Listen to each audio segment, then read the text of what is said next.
On va étudier une halakha du Likutei Halachot qui parle au sujet de la Sfirat HaOmer. Il y a plein de sujets que Rabbi Nathan il parle sur la Sfirat HaOmer, sur plusieurs théories, plusieurs explications. Et une des explications, Bezrat Hashem, on va l'étudier là maintenant. C'est fondé d'après une Torah du Likutei Moharan, la Torah numéro 32. Là-bas, Rabbi Nachman, il parle du Mashiach.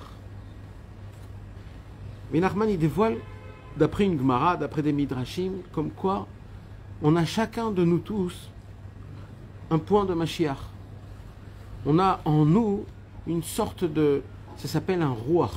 Ruach Mashiach. Un Ruach, c'est un vent. C'est comme c'est comme quelque chose qui pourra adapter quand Mashiach viendra et qui va tous nous appeler, qui va nous rendre Bitchouva tous. Ce sera comme le point qu'on va capter, on va entendre, on va découvrir le point du Mashiach. Et c'est aussi potentiellement le fait qu'un homme, il a la possibilité aussi d'être lui-même le Mashiach. Chacun, il a aussi un potentiel de certaines façons.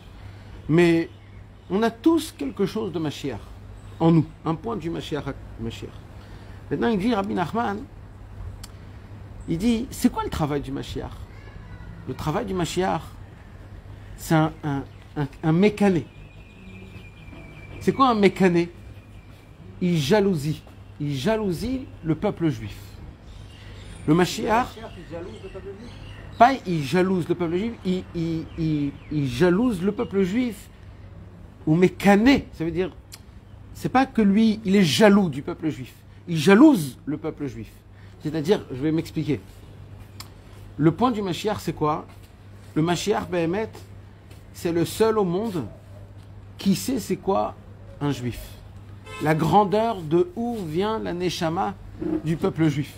C'est le seul. Personne, aucun des tzadikim ont pu avoir le mérite de découvrir réellement jusqu'à où vient la Neshama du juif. Jusqu'à où? Ça vient d'où? Qu'est-ce que c'est exactement? Personne ne sait. Personne ne sait. Ça vient d'un endroit que personne ne connaît. Et le Mashiach, il a lui une toute petite perception de peut-être d'où ça vient la Neshama du juif. C'est pour cela que une des raisons que ce qui fait le Mashiach, il est très... Il y a quelque chose que pour lui, c'est dans son sang. Ça veut dire c'est quelque chose qui l'embête énormément. C'est quand le peuple juif ne garde pas sa sainteté. C'est quoi la sainteté? C'est les lois que la Torah nous a demandé, avec qui on peut se marier, avec qui on n'a pas le droit de se marier. Même quand on se marie, il y a des halachot, il y a le nida, etc. Et même quand c'est moutard, il y a des façons d'être avec sa femme d'une manière qui est plus sain, moins sain. Tout ce inyan-là de garder la gêne qui est juive, de garder le juif, de garder ce qu'on appelle le judaïsme de père en fils pour que la lignée soit royale et qu'il puisse être pur et qu'il n'y a pas de mélange d'autres personnes. C'est pour cela donc que le peuple juif, quand il était en Égypte, une des choses qu'il a gardées, c'était de ne pas se mélanger avec les Égyptiens. On était là-bas pendant 210 ans, on avait la possibilité de se mélanger avec eux. Et on a gardé cette chose-là de ne pas, chas v'shalom, se mélanger avec des autres peuples ou des autres... Et ça, c'est une des choses que grâce à elle, on est sorti d'Égypte. Le fait qu'on a gardé cette pureté, de la pureté du couple qu'il y a dans chaque couple juif, où chacun il essaye de garder une sorte de gdusha, de sainteté et de se préserver et d'être très... plus t'es préservé, plus la gdusha elle est encore plus grande. Et le Mashiach, lui, quand il voit chas v'shalom qu'il y a un problème dans la gdusha, dans le couple, dans le juif, où un homme il se marie pas avec une femme qu'on a le droit de se marier, ou alors qui ne fait pas la halakha comme il faut, ou alors tout ce genre de choses-là, le Mashiach, lui, il est très il ne supporte pas ça. Et c'est ça, mécané. Il jalouse la grandeur de ce que c'est le peuple juif. Pour lui, tout son travail à lui, c'est de maintenir ce qu'on appelle le peuple juif d'une manière qui puisse être parfait, qu'il n'y a rien extérieur qui rentre et qui se mélange et qui se... D'ailleurs, Akadosh Baruch Hu nous a donné la terre d'Israël, c'est une des raisons, c'est pour qu'on habite tous ici, les 12 tribus, et qu'on se marie entre nous et qu'on ne se mélange pas avec les autres peuples. C'est une des raisons qu'Akadosh Baruch Hu nous a donné la terre d'Israël. Akadosh Baruch Hu, il a dit, en vous donnant la terre d'Eretz Israël, ça sera plus facile pour vous que chacun, qu'on reste tous ensemble et qu'on ne va pas chercher ou regarder autre part, etc. Donc, on apprend de là que le Mashiach, il a ce qu'il est mécané, c'est-à-dire il jalouse énormément Chas v'Shalom quand on ne garde pas la sainteté qu'Akadosh Baruch Hu nous a donnée. Akadosh Baruch Hu nous... Hein? Tu parles de la Kina comme Pinchas. Oui, mais je sais, comment on peut dire alors? Je sais pas, Il se venge, c'est une vengeance, pas une vengeance. C'est la Kina, c'est une sorte de... Ouais, c'est comme Pinchas, vous avez compris. C'est-à-dire le Mashiach n'est pas jaloux du peuple juif. Il veut garder, il préserve. Il préserve, il se bat pour préserver le maximum possible et il s'énerve. C'est-à-dire, son travail, c'est de se battre quand malheureusement on ne garde pas cette chose-là. Et comment on le voit, ça? Alors, déjà, il faut savoir que et ça c'est le plus important, comme on l'a dit tout à l'heure, quand on était en Égypte, on ne s'est pas mélangé. Et pourquoi on est descendu en Égypte aussi? Pourquoi? Pour réparer la faute de Adam Arishon, de toutes les gouttes qu'il a fait tomber quand il était pendant 130 ans parti chez les démons. Il était tombé de son niveau à lui dans le Pgam Abrit. Et nous, on devait réparer ça en Égypte pendant 200 ans, 210 ans. Lui, il a fauté 130 ans, on était 130 ans mamash en Égypte, 210 ans, c'est en comptant depuis que Yitzhak Avinu. Et donc, en fait, en descendant en Égypte, on a réparé le Pgam Abrit, c'est-à-dire qu'on a réparé la faute d'Adam Arishon, et en même temps, on s'est préservé de ne pas se mélanger aux autres nations, surtout avec les Égyptiens.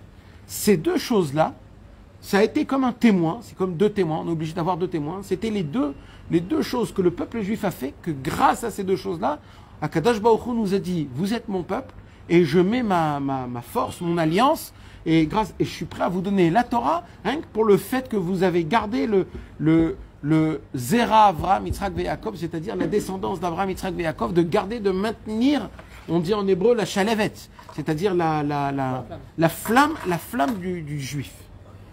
Et, hein? Ils ont récupéré toutes les étincelles de la maréchale.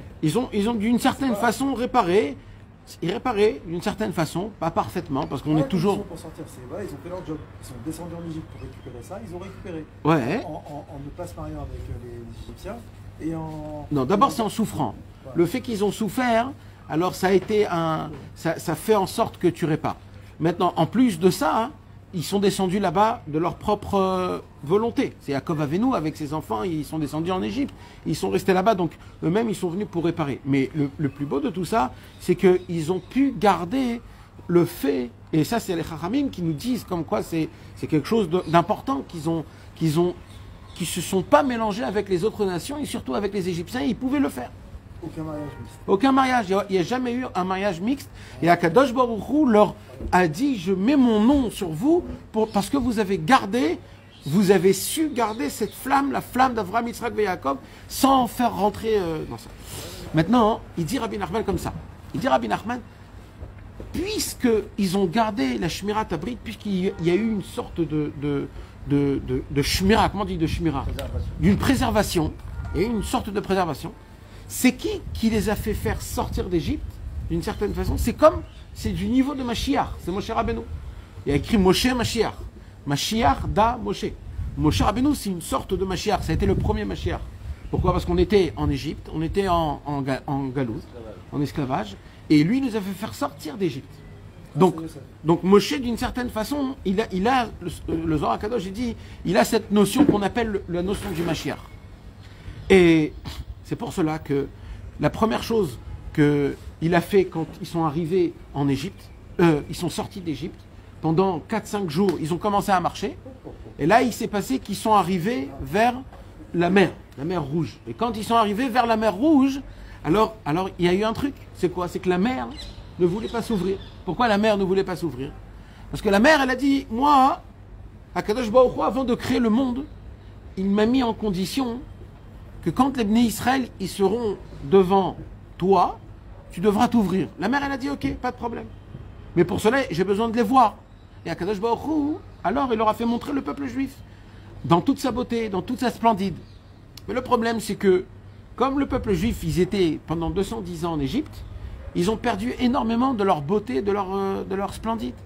Donc quand maintenant les Bnei Israël ils viennent et ils se mettent devant la mer elle dit, je dois m'ouvrir devant le peuple juif, mais c'est pas eux. Moi, on m'a fait montrer quelque chose d'autre. Moi, on m'a fait montrer quelque chose de plus beau, de plus. Alors mon cher Rabbeinu, il avait un problème dans ça. Et d'une certaine façon, donc on voit que ça suffisait pas. Le fait de garder juste l'alliance et la flamme, ça ne suffisait pas. On avait besoin d'une shmirat abrit, c'est-à-dire d'une pureté qui est énorme dans la sainteté du brit, qui était énorme pour qu'il puisse se passer quelque chose. Et c'est là où il y a écrit Ayam Ra'a Vayanos dans Aziashir Moshe. Ayam Ra'a Vayanos. La Gemara elle pose la question, ça veut dire quoi Ayam Ra'a Vayanos? La mer a vu et elle s'est ouverte. Alors le Midrash il dit, qu'est-ce que la mer a vu?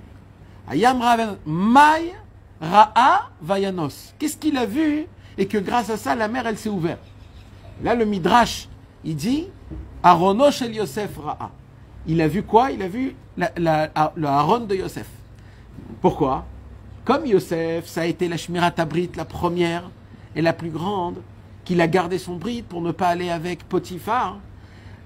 La Shmirat Abrit de Yosef Hatzadik a fait en sorte que la mer elle s'ouvre en associant tout la Shmirat Abrit petite du peuple juif, en associant aussi le Tikkun Abrit de Adam Arishon qu'ils ont fait en Égypte. Ces trois choses-là ont fait en sorte que la mer elle s'ouvre. Comment tu dis qu'ils ont gardé même un petit peu le Shmirat Abrit? Parce qu'ils ne se sont pas mélangés. D'accord. Et c'était pourtant le 49e degré d'impureté? D'impureté, d'autres choses. Il y a écrit là-bas qu'il y avait des kfirot dans la Emouna, il y avait des problèmes. La Vodazara, c'était des idolâtres. Ils faisaient mamash des idolâtres. Ils se prosternaient sur tout ce qu'ils faisaient. Ils avaient tout perdu, à part leurs habits, leur langue et leur famille. C'était que ces choses-là, et c'est ces choses-là qu'ils ont fait en sorte. Donc on voit que toute la sortie d'Égypte, de ce qui s'est passé, ça a été lié directement avec la Gdushat Abrit, avec la sainteté et l'impureté, dans toutes les passions sexuelles, les plaisirs et les désirs qui sont interdits ou qui sont en plus ou qui ne sont pas d'après la Torah. Maintenant, c'est quoi le Mashiach? Le Zohar HaKadosh il dit, le Mashiach c'est le symbole de la sainteté de la Shmirat Abrit. C'est le symbole, c'est quand tu prends Yosef Hatzadik, Boaz, tu prends Palti Ben Leish, tu prends tous les grands tzadikim, ils étaient énormes dans la Gdushat Abrit, tu les mets ensemble, ça forme le Mashiach. Le Mashiach, sa puissance qu'il aurait de prendre tout le Ham Israël et de le faire sortir de son exil total, c'est par sa puissance et sa force de la Shmirat Abrit. Du fait qu'une personne, elle est pure et sainte et qu'elle n'a aucune once, aucune pensée, même, là on parle même avec sa propre femme et même dans le niveau le plus propre possible, comme on ne peut même pas s'imaginer. D'une pureté, d'une sainteté qui est énorme, qui est maximale. Comme ça on définit le Mashiach. Et le Mashiach, d'où il puise cette force de Shmirat Abrit? Pourquoi ça vient ce Inyan-là? Alors il dit Rabbeinu, c'est parce qu'il y a écrit au tout début du Chumash Bereshit, il y a écrit Veruach Elohim merachefet al penei hamayim. Alors il y a écrit là-bas Veruach, c'est le Ruchosh, Dar Ruchosh el Mashiach. Le Ruach, le vent, c'est quoi? C'est ça, c'est le vent du Mashiach. Le vent du Mashiach qui soufflait où? Il flottait où en tout début de la création du monde? Sur l'eau, apnei hamayim. L'eau, c'est quoi?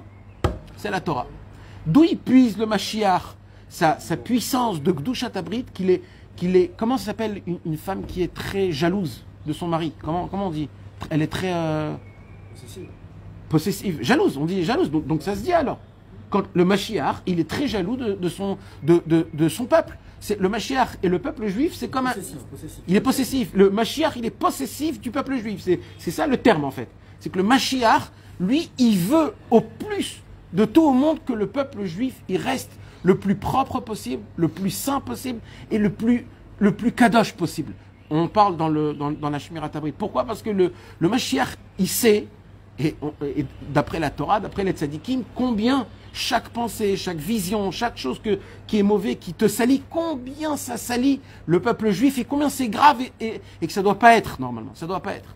Donc le Mashiach, lui, il fait tout pour faire en sorte que le peuple juif, il reste toujours kadosh. Alors le Mashiach, il fait quoi? Il envoie des tzadikim, en fur et à mesure des générations, qui sont spécialisés dans le Tikkun Abrit. Spécialisés. Au tout début, c'était qui? Au tout début, c'était pas Moshe Rabbeinu. Au tout début, c'était qui? Non. Au tout début, c'était Pinchas. Le premier Pinchas. Il a vengé Cosbi, Batsour et Zimri Ben Salou quand ils étaient ensemble. Il a vengé. Et qu'est-ce qu'il a écrit sur Pinchas? Il a écrit Pinchas Mashiach, il a écrit. Après, il a écrit que Eliaou, Pinchas c'est Eliaou, et Eliaou, c'est lui qui va dévoiler le Mashiach. Pourquoi? Parce que comme Pinchas, il a été mécané, comme on dit là, Pinchas, il n'a pas supporté que Cosbi et Zimri Ben Salou, ils forniquent ensemble devant tout le peuple juif et que personne n'ose dire quelque chose. Il a pris, il les a tués. Normalement, Hachem, il lui a pas dit, il ne savait même pas si c'était permis. Il y a plein de questions sur ce sujet-là. Mais comme lui, il avait le rouard du Mashiach, parce que Pinchas, il va être Eliaou, et Eliaou, ça va être lui qui va dévoiler le Mashiach. C'est pour cela, encore, on voit le lien, comment il se... Alors maintenant, ce qui se passe, comment ça fonctionne de cette manière. Rabbi Nathan, il dit comme ça, il pose une très grande question. Il dit, le peuple juif est sorti d'Égypte. Le premier soir de Pessah, c'est écrit dans le Harizal, qu'il y a énormément de lumière qui descend vers l'homme. Et la Neshama de l'homme, elle est abondée de lumière spirituelle. C'est quoi une lumière? Ça veut dire quoi? Ça veut dire que d'un coup, tu as des bonnes volontés. Tu as envie de faire des belles choses, tu as envie d'avancer, tu te sens proche d'Hachem, tu ne te poses pas de questions sur Akadosh Baruch Hu et sur ce qui se passe dans ta vie. Tu sens que Akadosh Baruch Hu, il est à travers tout ce qui se passe dans toute ta vie. Ça s'appelle une lumière. Quand tu vois l'unicité d'Hachem. C'est quoi quand il n'y a pas de lumière? C'est quand tu te poses des questions, c'est quand tu ne comprends pas, c'est quand tu veux comprendre et tu n'arrives pas à comprendre, c'est quand tu essayes de chercher des réponses et tu t'embrouilles encore plus. Ça s'appelle l'obscurité. Il dit dans le Harizal que pendant les 200 ans, quand on était en Égypte, on était dans l'obscurité. L'obscurité. On avait plein de questions. Où il est Hachem? Comment c'est possible? Qu'est-ce qui se passe? Comment on ne sait pas ce qui se passe? C'est quand que ça va se passer? On était complètement déboussolés. Moshe Rabbeinu est venu, et l'année où on devait sortir, Moshe Rabbeinu il vient, il dit au peuple juif, on va sortir ce soir. Ce soir même, c'est le soir de Pessah, c'est là où il y a écrit, Akadosh Baruch Hu est descendu lui-même mamash. C'est ce qu'on dit dans la Haggadah. On dit, Ani ou velo acher, Ani velo malach, Ani velo shaliach. Vous vous rappelez dans la Haggadah, on dit c'est moi qui descends, j'ai pas envoyé ni un envoyé, ni un ange, ni un séraphin. C'est moi et personne d'autre. Dans la Haggadah. Oui, mais c'est dans la Makat Bechot où le lendemain on est sorti, c'était terminé. Ça veut dire c'est là où c'est.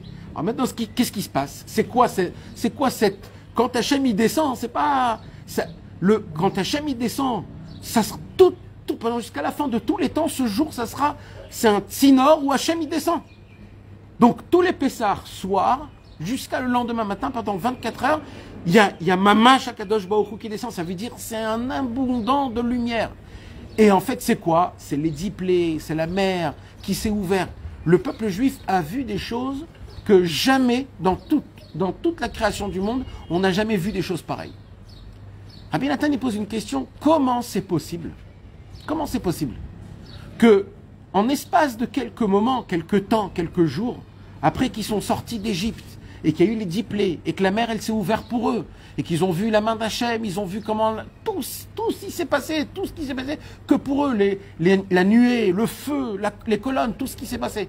Il pose la question, Rabbi Nathan, comment c'est possible qu'on voit que tout de suite après, le peuple juif a commencé à faire plein de fautes? Le veau d'or, après ils ont dit qu'on n'a pas de quoi manger, de quoi boire. Après, ils se sont plaints qu'ils ont marre de manger la manne. On veut de la viande. Après, ils se sont plaints sur Moshe Rabbeinu, que Moshe Rabbeinu, il les fait faire tourner en rond et on ne sait pas ce qui se passe. On voit qu'il y a eu plein de problèmes. Et normalement, il dit Rabbi Nachman, la quantité de lumière qui descend normalement à Pessah, même qu'après elle s'en va, la quantité de lumière, il dit Rabbi Nachman, normalement, elle doit laisser une empreinte dans l'homme, dans la neshama de l'homme, pour que cette personne, elle devienne un vrai tzaddik gamour.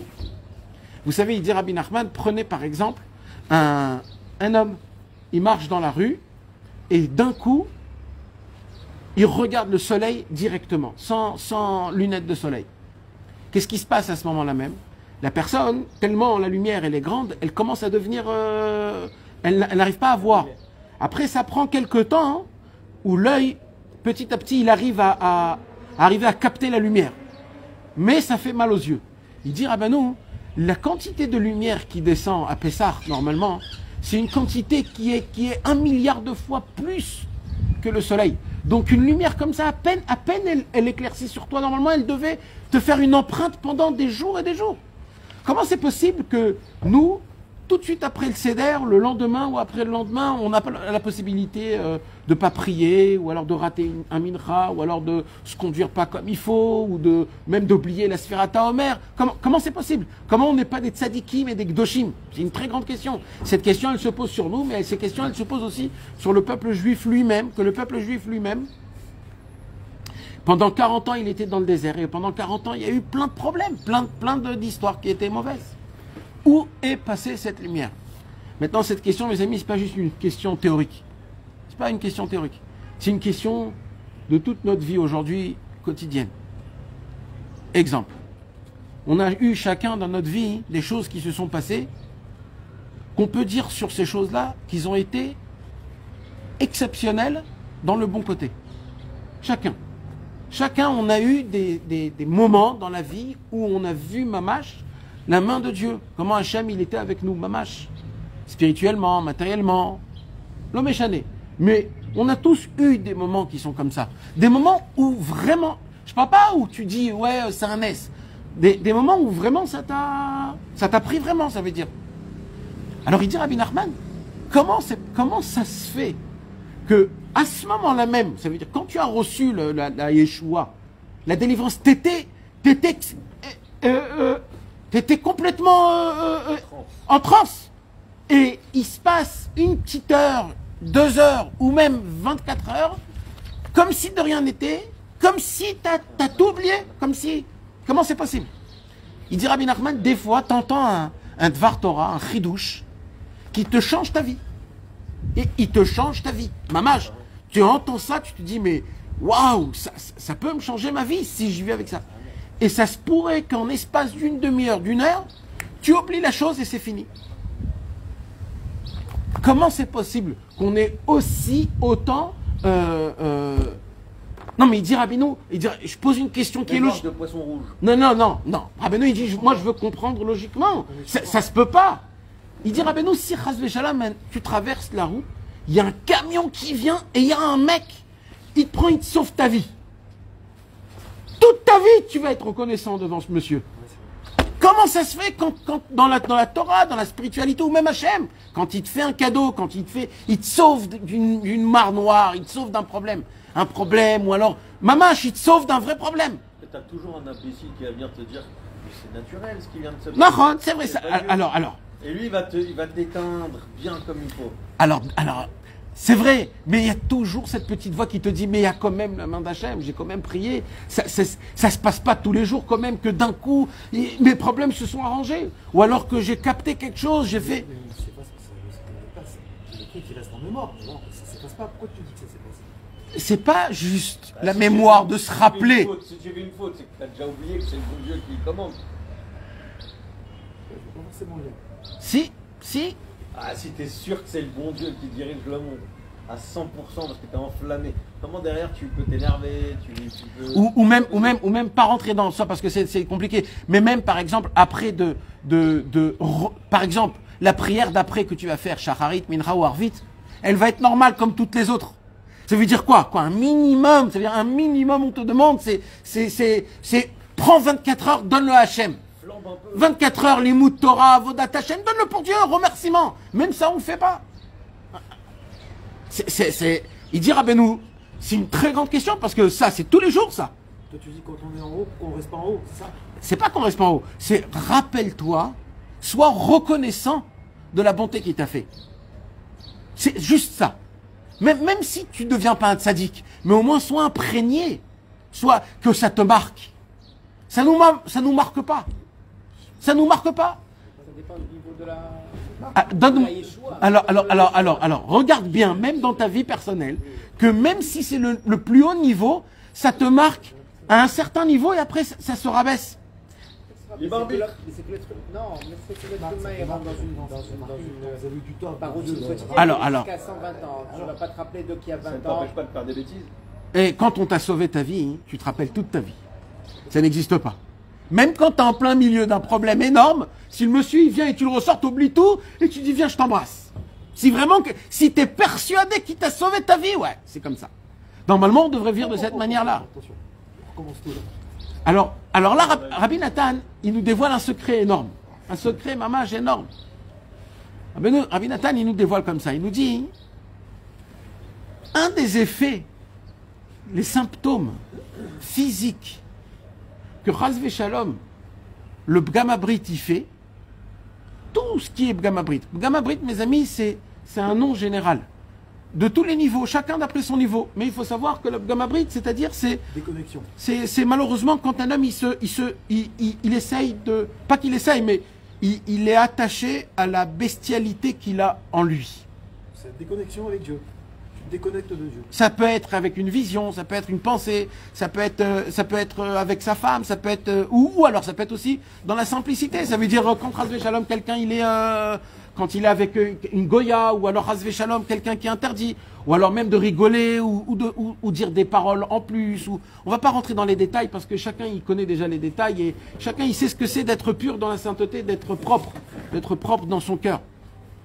Alors il dit Rabbi Nachman, d'où quand Chas Shalom il dit de chaque mauvaise pensée, il dit Rabbi Nachman, se créer une goutte.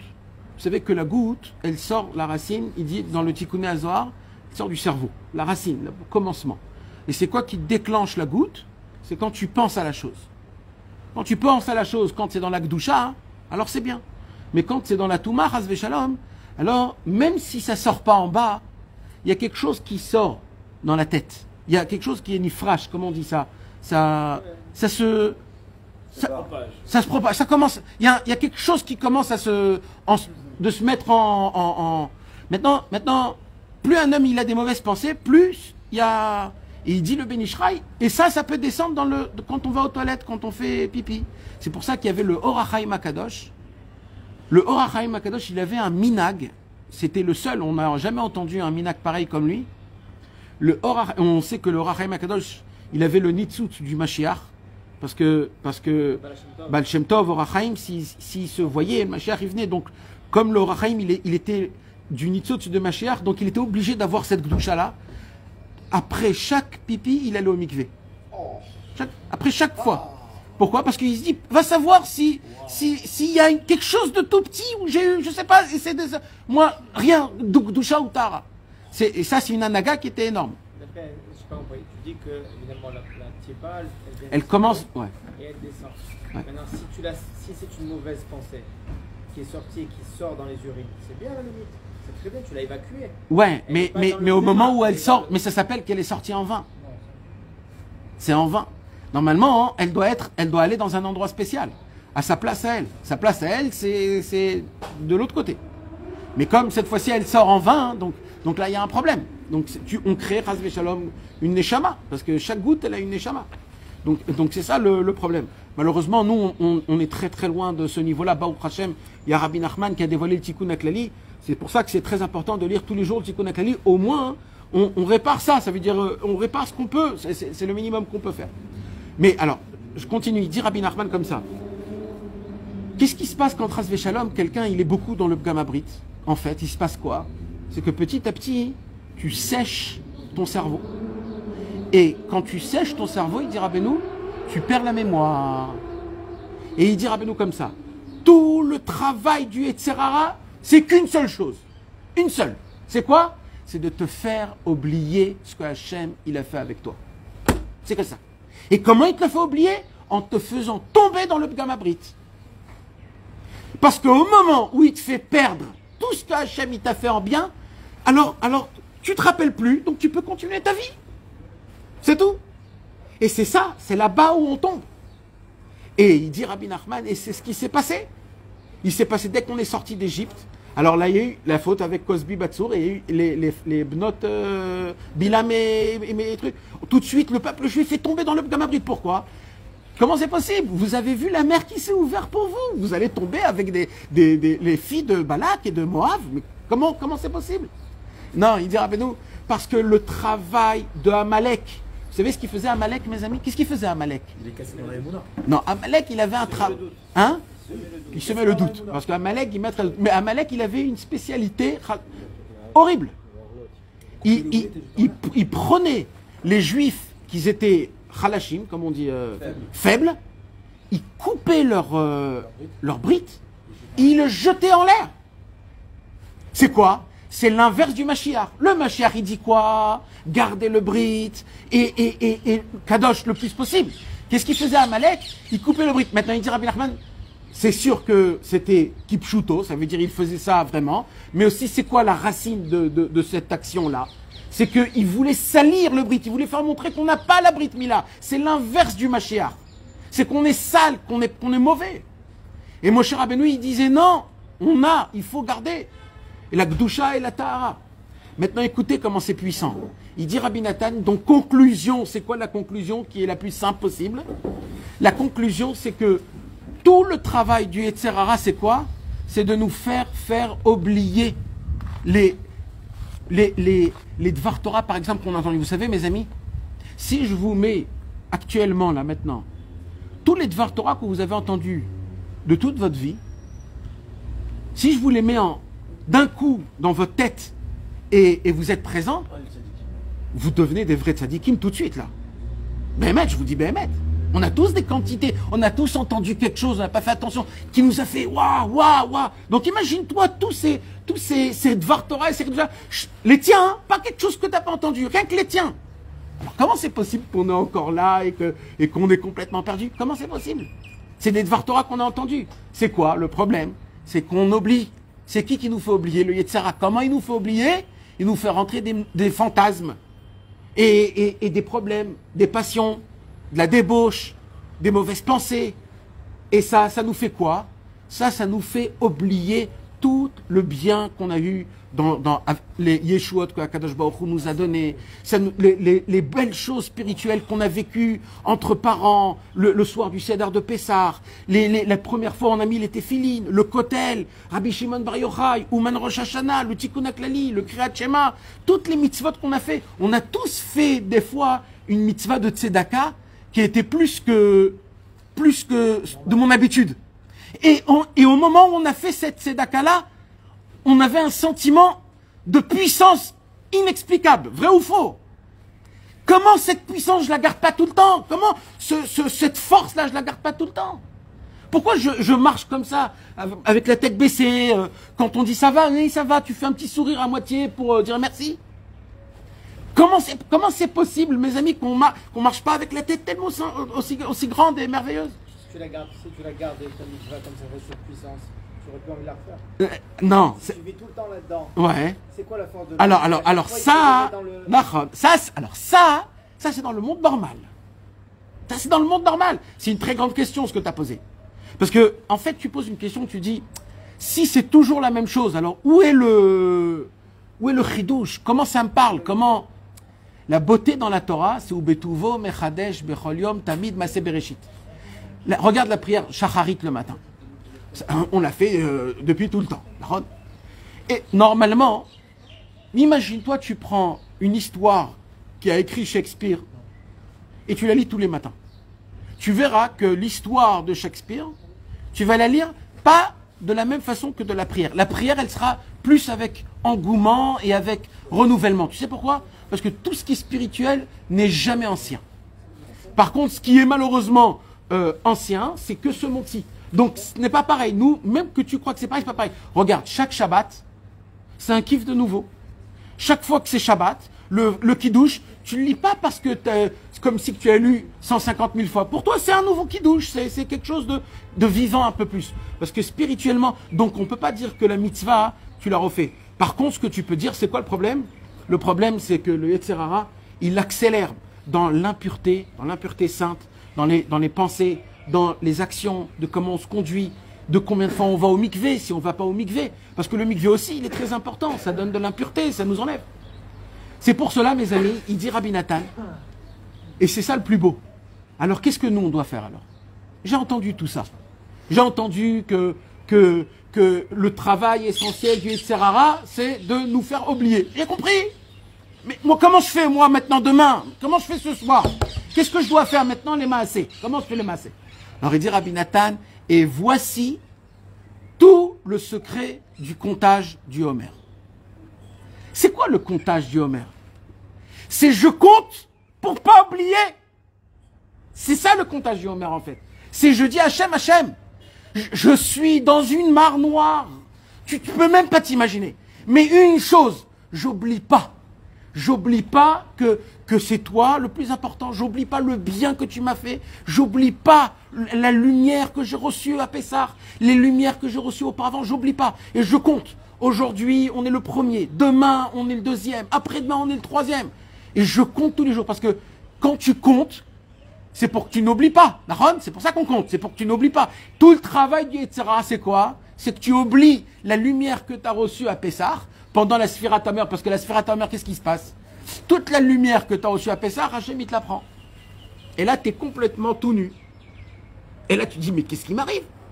J'étais Pessah, on a fait les matzot, on a chanté le Hallel, c'est exceptionnel. Pessah est passé. Complètement, tu repars dans tout tes ta'avot dans le monde. Mais tu dis, mais quoi? Ça me laisse pas une petite lumière? Ça me laisse pas? Non.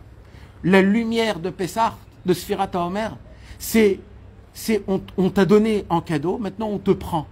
On te prend toute cette lumière. Et toi, avec ce que tu peux faire, marche lentement. Et quand tu n'arrives pas, c'est pas grave. Pourquoi? Parce que au moins tu comptes. Au moins tu dis à Hachem, si je suis pas au top, si je tombe dans les fautes, au moins une chose, toi je t'oublie pas. Je sais que tu étais avec moi. C'est pour ça que dans toutes les prières, combien de fois on dit Yetziat Mitzrayim? Dans la Mezouza, Yetziat Mitzrayim. Le Kiddush, Yetziat Mitzrayim. Les Tefillin, Yetziat Mitzrayim. Kriyat Shema, Yetziat Mitzrayim. Matin, midi et soir. On le répète, dans la Torah, il est écrit 50 fois la sortie d'Égypte. Toutes les mitzvot qu'on fait, c'est pour la sortie d'Égypte. Pourquoi toujours on répète ça? Pour se rappeler qu'Hachem, il m'a fait du bien. Il m'a sorti d'Égypte, même que j'étais pas un tzaddik. Il m'a sorti d'Égypte. Et de la même façon qu'il y a l'Égypte générale, il y a mon Égypte à moi personnel. C'est mes problèmes. Et de la même façon qu'il m'a sorti de l'Égypte générale, il va me sortir de mon Égypte. Et il me sort. Et il m'a sorti. Et j'en m'en rappelle. Et comment j'en m'en rappelle? Tous les jours, je vais compter la Sfirat HaOmer. Je dis à Hachem, moi j'ai rien foutu, mais au moins je me rappelle d'une seule chose. Je me rappelle du bien, que tu es toujours avec moi, tu es toujours à côté de moi, que tu étais avec moi et que tu es toujours avec moi. Et quand je me rappelle de ça, il dit, Rabbeinu Akadosh, le 50e jour, Akadosh Baruch Hu va te donner la Torah à toi. Ta propre Torah qui t'appartient à toi. Parce que malheureusement, on reçoit une Torah qui est générale, qu'on n'arrive pas à adapter à nous-mêmes. De recevoir la Torah Shavuot, c'est pas juste une cérémonie, c'est de pouvoir recevoir ta Torah qui t'appartient à toi, que tu puisses l'appliquer de ton niveau, avec ta neshama, avec une vitalité. Mais pour cela, il y a une seule condition, c'est quoi? C'est d'être le maximum en zikaron. C'est pour ça, la mitzvah énorme de se rappeler, c'est quoi? C'est la parashat Zachor, de jamais oublier. Jamais oublier quoi? Il dit la Torah, Zechor ve'al tishkach. Et asher asa lecha Amalek. Zechor ve'al tishkach. Il aurait pu dire Zechor, rappelle-toi. Il a dit rappelle-toi et n'oublie pas. Ça veut dire quoi? Ça veut dire des deux côtés. Qu'est-ce qu'il a fait Amalek? Qu'est-ce qu'il a fait Amalek? Amalek, il coupait la brite, il le jetait. Ça veut dire quoi? Amalek, en fait, il dit Rabbeinu en sens moral, il dit Rabbeinu, Amalek, il venait chez les Khalashim. Comment s'appellent les Khalashim? Les faibles, les Chalouchés à quoi chez Israël. Et Kaviachol, il disait, mais toi, t'es un pagoum dans le Brit. Toi, t'es un pagoum dans le Brit. En fait, toi, t'es impur, il disait Amalek. Et qu'est-ce qu'il faisait Amalek? Il cassait, il brisait la Emouna. Il cassait, il me brisait même à Simcha, en me disant, je ne peux plus. Alors, qu'est-ce qu'il faisait? C'est ça, qui coupait la brique et qui la jetait, en fait. Parce qu'il croyait dans le doute. Il mettait le doute que peut-être je suis pas apte d'être un juif. Tout le travail de Moshe Rabbeinu, vous êtes des juifs. C'est pour ça que Moshe Rabbeinu, il était là encore plus loin. Vous savez ce qu'il a écrit? Il a écrit que pendant les 200 ans en Égypte, on ne faisait pas la Brit Mila. Et pendant les 40 ans, quand on entend, on ne faisait pas au service. Pourquoi? Parce que Moshe Rabbeinu, il voulait prouver, même que tu ne fais pas la Brit Mila, tu es quand même un juif, ça suffit. Tu as une possibilité même d'être un juif sans la Brit Mila. C'est énorme, on ne peut même pas s'imaginer jusqu'à où ça va. J'ai vu que dans le désert, ils ne faisaient pas les deux aussi. Quoi les deux? Priya et ouais, Nahon. Nahon. Et c'est pour ça qu'Amalek, il venait, il disait, mais toi, t'as pas la Brit Mila. Donc toi, t'es un goy, qui tu vaux, toi? Et si j'écoutais Amalek, je tombais dans le piège, si j'écoutais Moshe qui me disait, non, l'essentiel, c'est d'être attaché à moi et à Shamid Barar, alors, ceux, ils sont restés, ceux, ils sont partis. Donc en vérité, mes amis, ce qu'il faut faire, en fait, déjà, c'est une période énormément de Gdusha, où il faut essayer beaucoup, mamash, parce que le Yetzer Hara, il travaille énormément sur la malsainteté, sur les mauvaises choses, sur les mauvaises pensées, sur les petites blagues un peu vulgaires, ou les petites, les rires, ou les sympathisants qui sont en plus avec des femmes qui sont pas, etc. Et ça, mes amis, c'est pas pour nous ça. Nous, on est des princes, on est des juifs, que la Gdusha, c'est la chose la plus belle, et le Mashiach, lui, il venge. Comme on a dit tout à l'heure le mot, il est possessif sur le peuple juif qui reste pur. Il ne supporte pas quand il y a une mauvaise... C'est pour ça que Rabbeinu, une des choses qu'il est venu dans le monde, c'est tout de suite de réparer ce Inyan-là. Donner le Tikkun HaKlali. Tikkun HaKlali, tout de suite, ça te répare tous les 10 points, les 10 points de... Le pou, où on peut trouver le pou. Le pou, c'est le sang c'est là où il y a toutes les ta'avot, et grâce à ça, ça fait rentrer, ça renouvelle tout. Et Rabbeinu, il a dit, le mot Mashiach, c'est quoi? Dans le mot Mashiach, c'est Messiar. Messiar, c'est le mot Sicha, c'est de parler avec Hachem. Parce que dans la Torah 2, Rabbeinu, il dit, Torah 2, comment on peut parler avec Hachem quand on est propre dans le Brit. Plus on est propre dans le Brit, plus on n'arrive plus à parler, à s'exprimer. Donc on voit encore que c'est la même chose, tout ce Inyan-là. Mais comment on fait pour être pur dans le Brit?